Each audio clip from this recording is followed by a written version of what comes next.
Assalamualaikum warahmatullahi wabarakatuh. Alhamdulillah, wassalatu wassalamu ala rasulillah wa ala alihi wa sahbihi wa man tabi'ahu bi ihsan ila yaumil qiyamah, amma ba'du. Kaum muslimin dan muslimat yang semoga senantiasa dirahmati oleh Allah subhanahu wa ta'ala, sampai hari ini kita tentu merasa sangat bersyukur Allah subhanahu wa ta'ala masih memberikan kita umur panjang. Allah masih memberikan kita nikmat-nikmat yang lain, yang dengan nikmat-nikmat tersebut kita bisa memenuhi kebutuhan kita bisa terus beribadah kepada Allah subhanahu wa ta'ala, dan yang paling penting kita bisa bertemu dengan bulan Ramadan.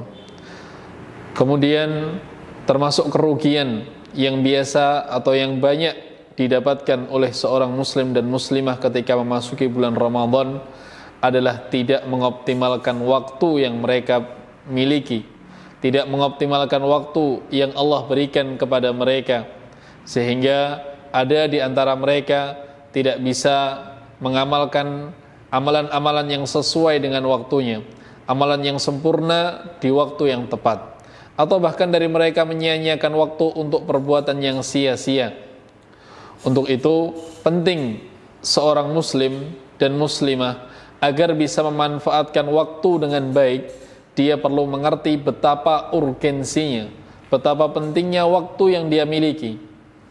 Maka yang pertama, bahwasanya Allah subhanahu wa ta'ala menciptakan waktu, menciptakan umur, memberikan kesempatan kepada kita, karena waktu adalah modal utama seorang manusia dalam beramal soleh.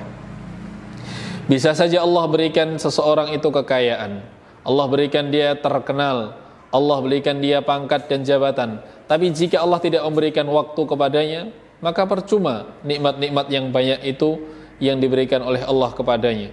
Dia tidak akan bisa melakukan amalan soleh. Dan sebaliknya, jika Allah berikan dia kemiskinan, Allah berikan dia penyakit, atau bahkan sampai lumpuh, tapi jika Allah masih memberikan waktu, maka dia tetap bisa terus beramal, dia tetap terus bisa menabung untuk tabungan akhiratnya. Untuk itu pahamilah, marilah kita mengerti bahwasanya modal utama seseorang di dalam beramal, di dalam melakukan ketaatan adalah waktu yang telah Allah subhanahu wa ta'ala berikan. Kemudian yang kedua, termasuk urgensi waktu yang Allah berikan kepada kita, waktu yang kita lalui di dunia ini sangatlah cepat. Tentu kita melihat 5 tahun yang lalu, 4 tahun yang lalu, atau bahkan 10 tahun yang lalu tidak terasa. Kita sudah berumur 30 tahun, sudah memiliki anak, sudah memiliki istri. Maka umur atau waktu itu akan berjalan sangat cepat. Sebagaimana perkataan ulama, al-waqtu kas-saif. Waktu itu seperti pedang. Fa illam taqta'hu qata'aka. Jika engkau tidak memotong, jika engkau tidak menggunakan waktu untuk memotong, membunuh musuh-musuhmu, maka waktu itulah yang akan membunuhmu. Oleh karenanya, waktu yang berjalan cepat ini kita iringi dengan amalan-amalan yang tepat, agar kita bisa mendapatkan pahala yang sempurna dengan amalan yang tepat di waktu yang tepat. Kemudian yang ketiga, urgensi dari waktu yang Allah berikan kepada kita adalah bahwasanya waktu tidak akan bisa diputar kembali. Sehebat apapun seseorang, sekaya apapun dia, setinggi apapun jabatannya, tetap tidak bisa memutar waktu untuk kembali mengulangi kehidupan di dunia agar bisa beramal soleh, mengulangi hari-hari yang telah dilewati agar bisa dia memperbanyak bekal dia di akhirat. Tidak bisa. Waktu jika sudah berjalan, maka tidak akan ada kesempatan untuk kembali. Begitu juga bulan Ramadan yang akan kita temui ini, kita manfaatkan, kita maksimalkan potensi yang Allah berikan kepada diri kita untuk meraih pahala-pahalanya, untuk meraih ampunan Allah subhanahu wa ta'ala. Kemudian yang keempat, dari urgensi waktu yang harus diketahui oleh seorang muslim dan muslimah, bahwasanya setiap orang tidak mengetahui kapan waktunya akan berakhir. Sebagaimana firman Allah subhanahu wa ta'ala, setiap orang itu pasti akan menjumpai kematian, sepanjang apapun umurnya, sekaya apapun dia, setinggi apapun jabatan dia, seterkenal apapun dia, sekuat apapun dia, pasti akan mati. Dan tidak ada seorang pun yang tahu kapan kematian itu akan tiba. Makanya Rasulullah sallallahu alaihi wasallam mengingatkan kita dengan sabda beliau, ittaqillaha haitsuma kunta wa atbi sayyi'atal hasanata tamhuha wa khaliqin nasa bi khuluqin hasani. Bertakwalah kita, bertakwalah kalian dimanapun kalian berada, dimanapun kalian berada, bagaimanapun kondisi kalian, usahakan untuk terus bertakwa. Karena kematian, tidak ada yang tahu kapan kematian itu datang. Kemudian selalu iringi setiap keburukan dengan kebaikan, niscaya kebaikan yang kita lakukan akan menghapus keburukan-keburukan kita.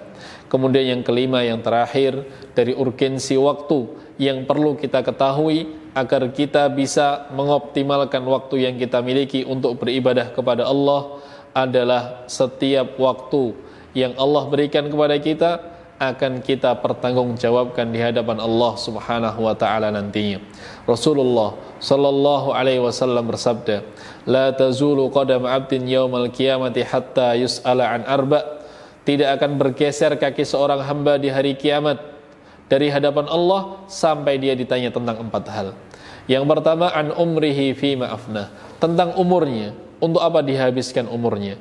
Allah berikan kita umur dari biasanya umur yang Allah berikan kepada umat Nabi Muhammad antara 60 atau 70 tahun. 60 tahun yang Allah berikan kepada kita, ya. Kalau kita misal balik umur 10 tahun, ya, kemudian waktu yang lalai sudah berapa tahun, maka sedikit sekali kesempatan kita untuk memperbanyak amalan-amalan kita kepada Allah Subhanahu wa taala. Untuk itu, agar kita mudah dihisab oleh Allah Subhanahu wa taala di hari akhir nanti, maka marilah kita menghisab diri kita, kita mengintrospeksi diri kita, apakah sudah melakukan amalan-amalan yang baik di waktu-waktu yang telah Allah berikan. Dengan mengetahui urgensi waktu ini, kami berharap semoga kita semua bisa memanfaatkan waktu dengan baik dan jangan sampai kita menyesal di akhirat nanti dan berharap bisa kembali di dunia agar memperbanyak amalan-amalan kita yang kita berikan atau yang kita tujukan kepada Allah Subhanahu wa taala. Aqulu qouli hadza wa astaghfirullah li wa lakum wa lisairil muslimin min kulli dzamb innahu huwal ghafurur rahim wa sallallahu ala nabiyyina Muhammad wa ala alihi wa sahbihi ajmain. Wassalamu alaikum warahmatullahi wabarakatuh.